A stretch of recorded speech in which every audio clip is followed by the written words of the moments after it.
Hello guys, আপনারা সবাই কেমন আছেন? আশা করি ভালো আছেন। আর আমি অনেক ভালো আছি। আপনাদের সঙ্গে একটা নতুন রেসিপি শেয়ার করার জন্য চলে এসেছি।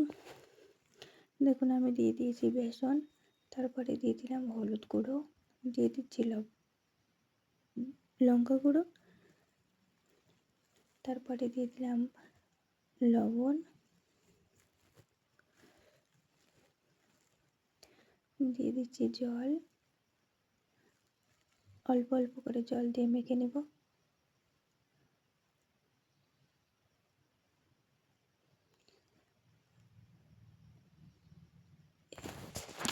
এই ভিডিওটা যদি ভালো লেগে থাকে সবাই লাইক, কমেন্ট, শেয়ার করে যাবেন। আর অবশ্যই সাবস্ক্রাইব করতে ভুলবেন না।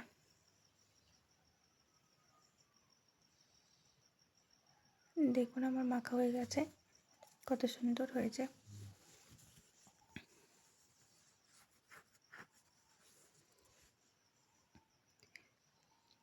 দেখুন, বেগুনগুলো আগে থেকে কেটে ধুয়ে রেখেছিলাম। এবার দিয়ে দিলাম বেসনে, তারপরে ভেজে নেব আর আপনাদের সঙ্গে সেটাই শেয়ার করব। দেখুন, তেলে ছেড়ে দিয়েছি।